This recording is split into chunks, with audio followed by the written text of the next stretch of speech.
अस्सलाम वालेकुम नाज़रीन, मैं हूं सैयद ज़ुल्फ़िकार गिलानी और आप देख रहे हैं गिलानी व्लॉग्स।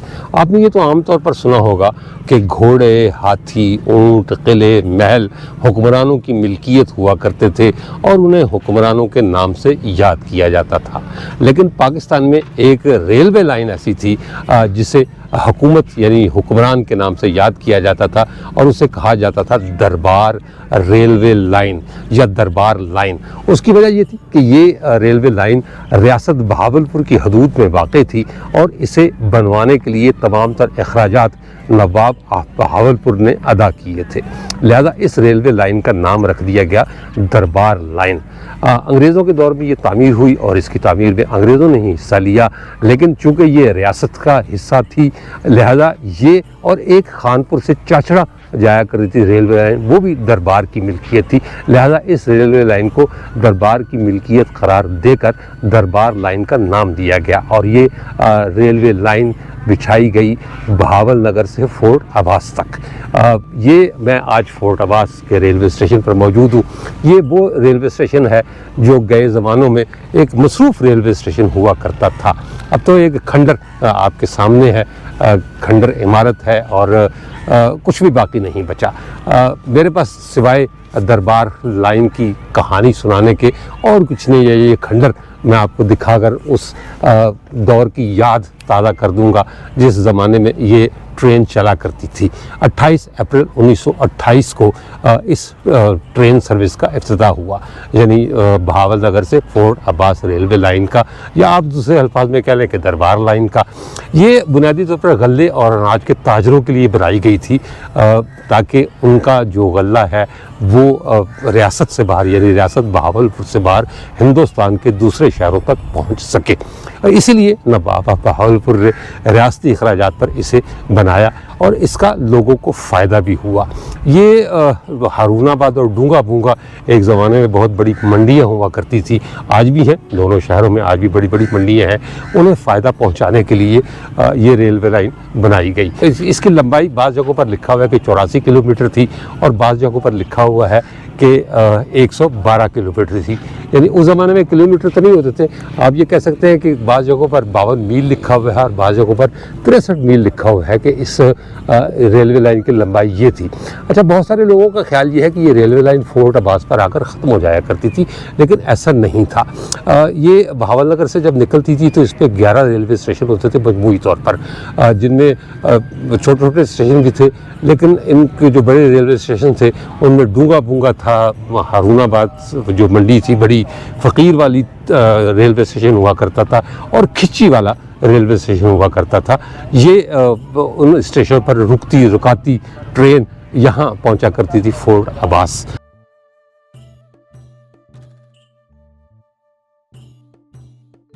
मैंने वीडियो के डिस्क्रिप्शन में और पहले कमेंट में अपना इजी पैसा अकाउंट और बैंक अकाउंट नंबर दर्ज किया है और मेरी अपने नाज़रीन से दरख्वास्त है कि वो मेरी माली एआनत करें। ये दरख्वास्त मैं पहले भी करता रहा हूँ, लेकिन लोगों ने ये समझा कि शायद मैं अपने लिए चंदा मांग रहा हूँ या खैरात मांग रहा हूँ। बहुत से लोगों ने कमेंट किया कि सैयद होकर मांगते हो, तुम्हें शर्म आनी चाहिए। पहला यूट्यूबर देखा है जो लोगों से चंदा मांग रहा है, यूट्यूब से लाखों रुपए कमाते हो और हमसे पैसे भी मांगते हो। ऐसी कोई बात नहीं। पहली बात तो ये कि यूट्यूब से लाखों रुपए वो कमाते हैं जो फैमिली व्लॉग के नाम पर गंद फैलाते हैं। मैं ऐसा कोई काम नहीं कर रहा, बल्कि मैं अपने विरसे से अपनी नई नस्ल को रूशनास कराने के एक मिशन पर निकला हूँ।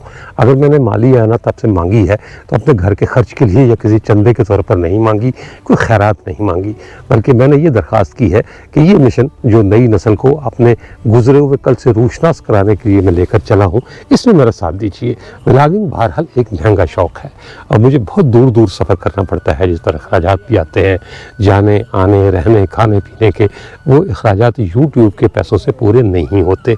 इसलिए मेरी नाज़रीन से दरख्वास्त है कि वो अगर मेरी माली एआनत कर सकते हैं तो करें, जो नहीं कर सकते वो मेरे लिए दुआ कर दें। और इसके साथ मैं उन नाज़रीन का भी शुक्रिया अदा करता हूँ। बहुत से दोस्त साहब ने मेरी माली एआनत की है और मज़ीद करना भी चाहते हैं, उन्होंने मुझे कहा है, उनका बहुत शुक्रिया। मेरी तरफ से दुआ उनके लिए कि अल्लाह ताला उनके रिज़्क़ में बरकत दे और उनके मुश्किलें आसान करे। तो आपसे भी दरख्वास्त है कि आप इसमें मिशन में साथ दें और मेरी एआनत करें ताकि मैं इसे आगे लेकर चलूँ। आपका बहुत शुक्रिया। 1928 में ही फोर्ट अब्बास से भी आगे एक लाइन बिछाई गई थी। मैंने शुरू में आपको बताया ना कि कुछ लोगों का ख्याल है कि शायद ये फोर्ट अब्बास पर ख़त्म हो जाती थी, लेकिन ऐसा नहीं था। फोर्ट अब्बास से एक और रेलवे लाइन आगे के लिए बिछाई गई जो जाया करती थी बहावलपुर, और वो 11 साल तकरीबन चली, यानी 1928 में शुरू हुई और 1939 में अंग्रेज़ दौर में ही उस रेलवे लाइन को ख़त्म कर दिया गया और उसकी पटरी उखाड़ ली गई। वो फिर आगे मरोट फोर्ट से होती हुई उसके बंद के साथ आज भी वो कहते हैं कि वहाँ निशानियाँ मौजूद हैं, लेकिन वो निशानियाँ ऐसी नहीं है कि कोई पटरी आपको दिखाई दे, बल्कि अब तो चटियल मैदान है। उस बंद के साथ साथ चलती हुई यजमान पहुँचती थी और यजमान से फिर बहावलपुर जाया करती थी, लेकिन 11 साल के बाद ये सिलसिला मुनक़ता कर दिया गया। अलबत्ता फोर्ट अब्बास तक की जो रेलवे लाइन है ये तादेर चलती रही।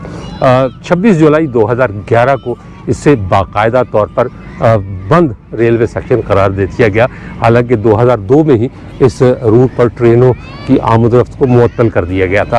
कहा जाता है कि दरमियान में एक मंसूबा बनाया गया था कि इस रेलवे लाइन को आबाद किया जाए या इसको दोबारा बनाया जाए, लेकिन जैसे बहुत से दूसरे सेक्शन पाकिस्तान रेलवे के बंद पड़े हैं, उसी तरह ये सेक्शन भी बंद पड़ा है।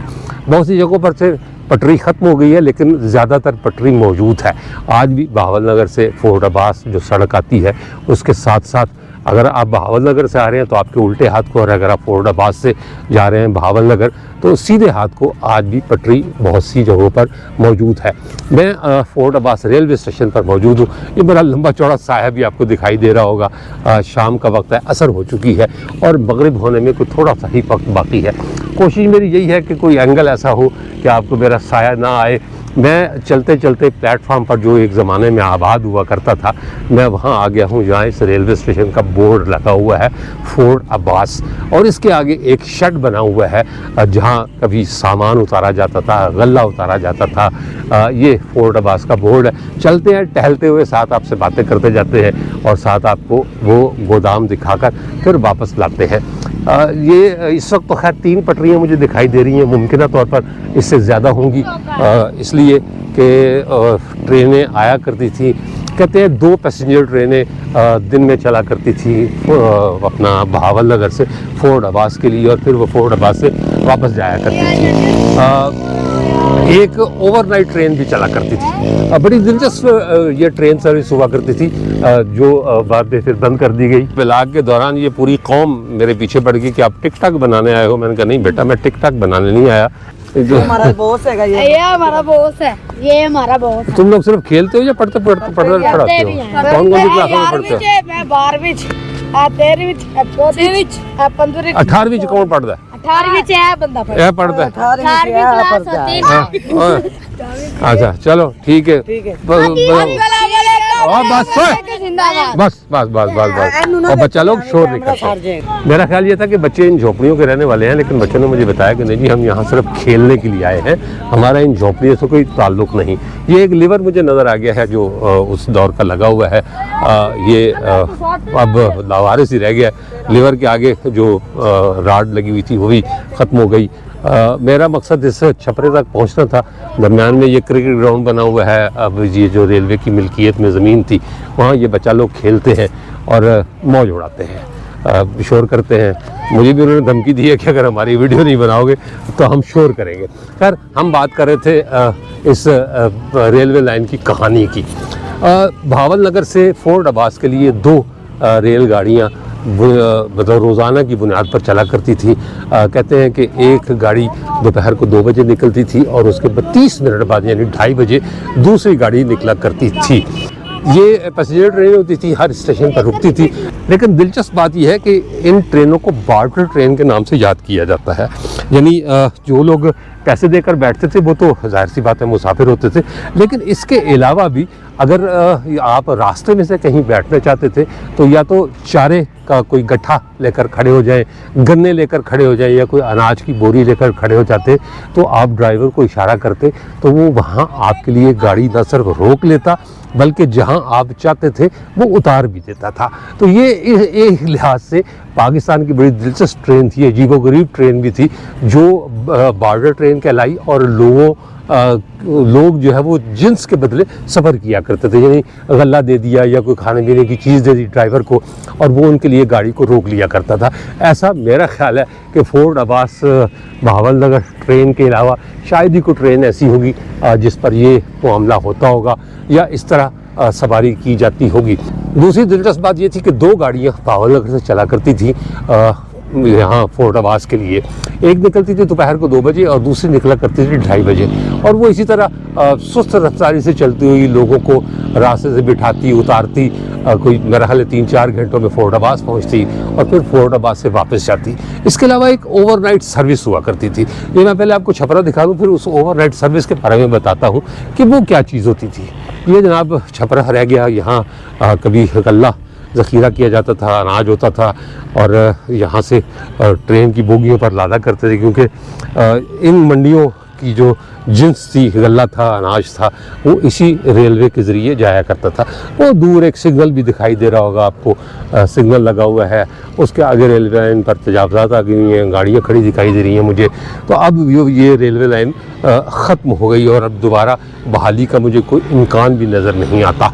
खैर, वो जो ओवरनाइट ट्रेन हुआ करती थी वो बहावल नगर से चलती थी रात को 10 बजे और यहाँ ज़ाहिर रात जो है रात में ही पहुँच जाया करती थी और सुबह 4 बजे यहाँ से वापसी उसकी होती थी बहावल नगर के लिए।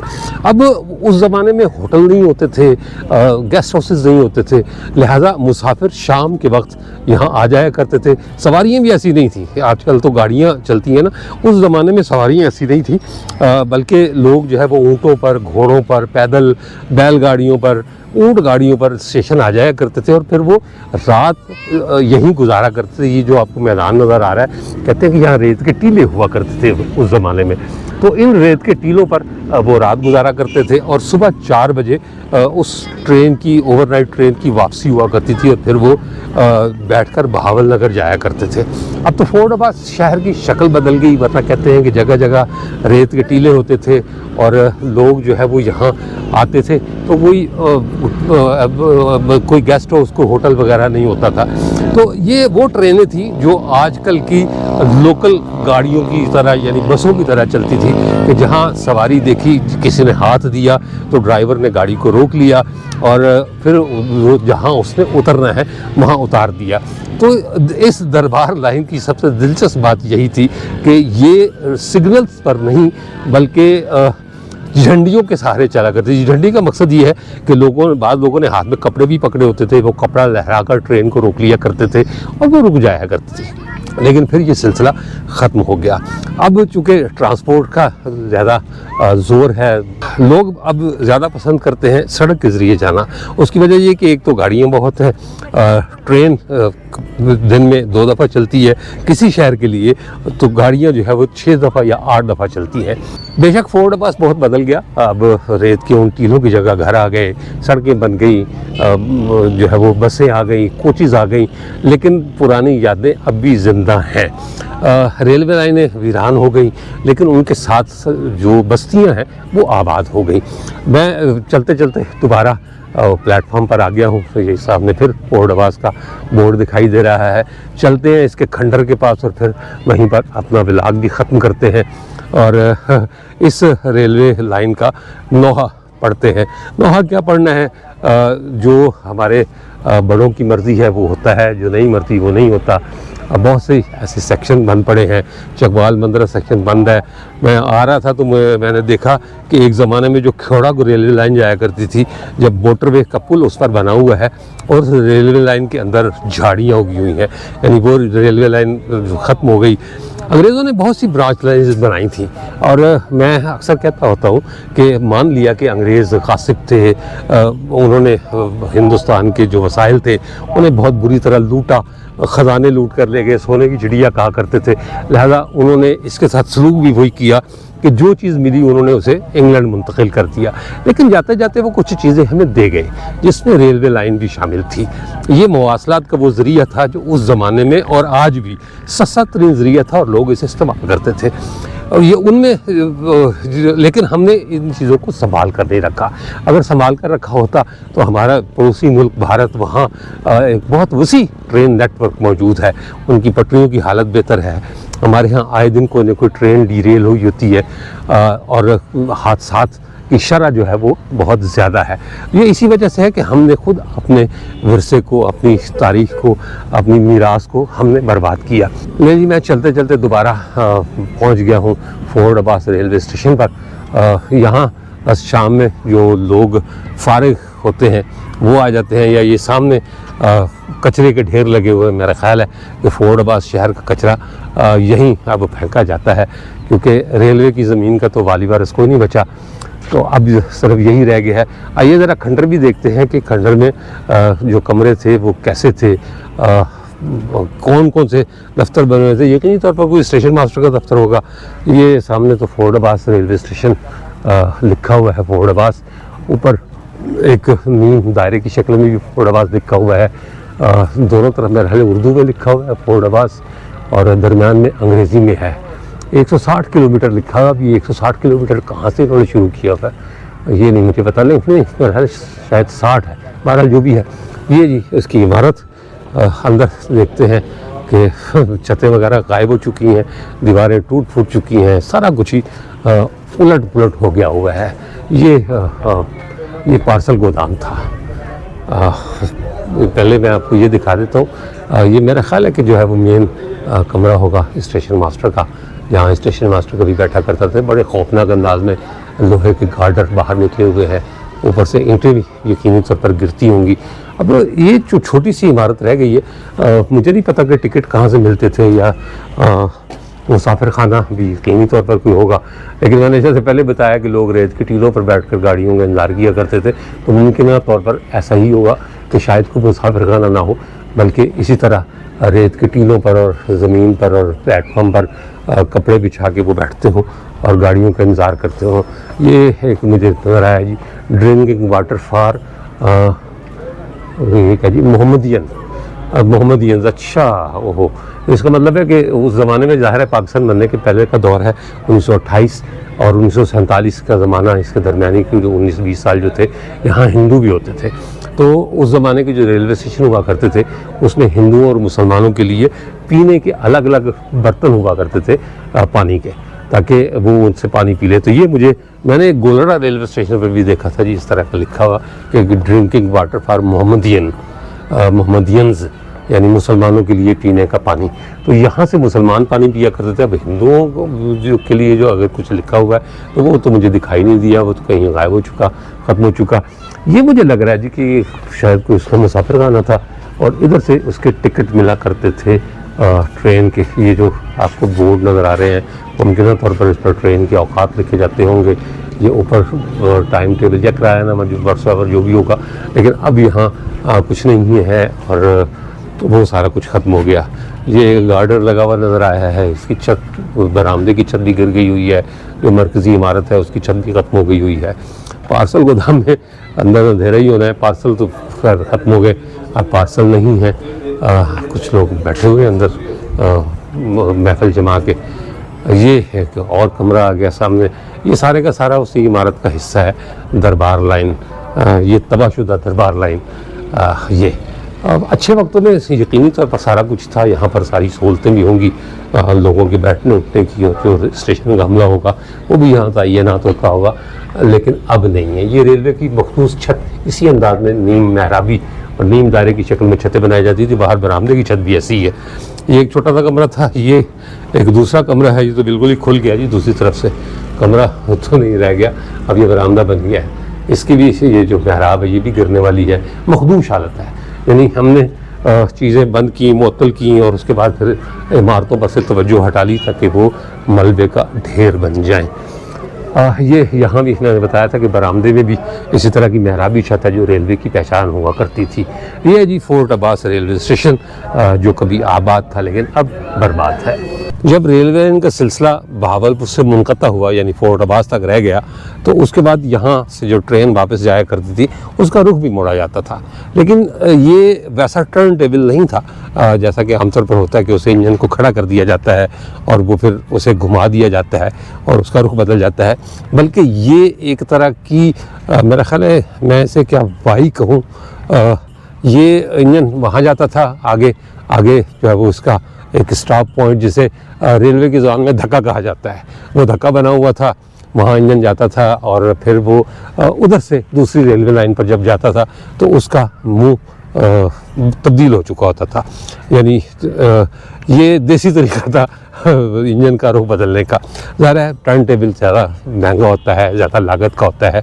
ये आसान था कि इस रेलवे लाइन को इस शक्ल में बनाया जाए कि इधर से आगे जाए और फिर वो पलटकर उस तरफ जब जाता था तो उसका रुख मुड़ चुका होता था और फिर उसका भावलनगर जो ट्रेन लेके जानी होती थी वो लेके जाता था। इस तरह जब भावलनगर से आता था फिर इंजन को अलग करके इसी ट्रैक पर चलाया जाता था और उसका रुख बदला जाता था। ये अब मेरी समझ में आ रहा कि वी शेप आप कह सकते हैं कि ये वी शेप में था ये सारा इलाका रेलवे का था, जहाँ कूड़े करकट के ढेर है। अब ये सारा कुछ अफसाना हो गया, अब कुछ भी बाकी नहीं बचा, सिर्फ यादें हैं, बातें हैं, कहानियां हैं। मैंने जब अपने फोर्ड अब्बास के दोस्तों को कहा कि यार ये यहाँ से इंजन का रुख बदला जाता था, मैं दिखाऊं, तो उन्होंने कहा अब तो सब कुछ ख़त्म हो गया। तो मेरा जवाब ये था कि जब कुछ सारा कुछ ख़त्म हो गया यही मेरा मौजू है। मैं इन्हीं चीज़ों पर काम करता हूँ और यही तो मेरी असल कहानी है कि अब कुछ बाकी नहीं बचा। हम इतने जालिम लोग हैं कि हमने कुछ भी संभाल कर नहीं रखा। जब अंग्रेज़ हिंदुस्तान पर हुक्मरानी करते थे तो उस वक्त इस वसी मुल्क में 526 के लगभग ऐसी रियासतें थीं जिन्हें प्रिंसली स्टेट कहा जाता था। यानी वो रियासतें जो खुद मुख्तार थीं और उनके हुक्मरान खुद को शहज़ादे, राजा, महाराजा या नवाब कहलाया करते थे। अंग्रेज़ों ने कुछ रियासतों को तो ख़त्म कर दिया, उन पर कब्ज़ा कर लिया, उन्हें ईस्ट इंडिया कंपनी और बाद में फिर बरतानवी राज का हिस्सा बना लिया। लेकिन बाद रियासतें ऐसी थीं जो आखिर वक्त तक अपना वजूद बरकरार रखने में कामयाब हुईं। उनमें रियासत भावलपुर भी शामिल थी। जब पाकिस्तान बना तो अंग्रेज़ों ने इन रियासतों को इख्तियार दिया कि वो अपनी मर्ज़ी से हिंदुस्तान या पाकिस्तान में से किसी एक मुल्क में शामिल हो जाएं। रियासत भावलपुर ने फैसला किया, जो उसके हुक्मरान थे नवाब सादिक मोहम्मद ख़ान पंजुम या खामिस आप उन्हें कह सकते हैं, उन्होंने फ़ैसला किया कि हमें पाकिस्तान के साथ जाना है क्योंकि हम मुसलमान हैं, वो मुसलमान हैं और जुग्राफियाई तौर पर, तारीख़ी तौर पर और मजहबी तौर पर हमारा रिश्ता पाकिस्तान से मजबूत बनता है। लिहाजा वो पाकिस्तान में शामिल हो गए। कहते हैं उन्होंने बहुत मदद की पाकिस्तान की इस नौज़ायदा मुमलिकत की। कहीं ये भी लिखा हुआ है कि उन्होंने कई महीनों की तनख्वाहें दी जो पाकिस्तानी अफसरान थे, लेकिन तारीख़ इस बात की गवाही नहीं देती। अलबत्ता बहावलपुर के जो लोग हैं रहने वाले, वो ये ज़रूर कहते हैं कि उन्होंने पाकिस्तान के जो सरकारी मुलाजमिन थे उनकी कई महीनों तक तनख्वाहें दी। खैर ये मौजूद बहस नहीं है कि दी या नहीं दी, अगर दी तो बहुत अच्छा किया, नहीं दी तो उनकी मर्ज़ी थी। मकसद मेरा कहने का ये था कि रियासत बहावलपुर ख़त्म हो गई तो उसके साथ साथ उसका विरसा भी उजड़ता चला गया। महल्लात वीरान हो गए, किले बर्बाद हो गए। चोलास्तान एक ज़माने में किलों से भरा पड़ा था जिन पर नवाब बहावलपुर हुकूमत किया करते थे। लेकिन जैसे ही रियासत ख़त्म हुई आहिस्ता आहिस्ता वो किले भी मलबे का ढेर बन गए। यही सूरत दरबार लाइन के साथ भी हुई कि जब तक नवाब रहे, यानी 1947 में पाकिस्तान के साथ उसका इल्हाक़ नहीं हो गया, तब तक ये रेलवे लाइन भी सलामत थी, यहाँ भी गाड़ियाँ चला करती थी और पाकिस्तान बनने के बाद 2011 तक भी ये यहाँ से गाड़ियाँ चलती रही हैं। लेकिन फिर वाली बार कोई दूसरे हो गए, उन्होंने इस पर तवज्जो नहीं दी और ये रेलवे लाइन बंद हो गई और लोगों से रेल का वो ज़रिया छीन लिया कि जहाँ दिल चाहता था वो हाथ उठाकर इशारा करते और ट्रेन रुक जाया करती थी और जहाँ दिल चाहता था वो ड्राइवर को कहकर उतर जाया करते थे। ये मौजें हमारी हुकूमत ने, पाकिस्तान रेलवे ने ख़त्म कर दी।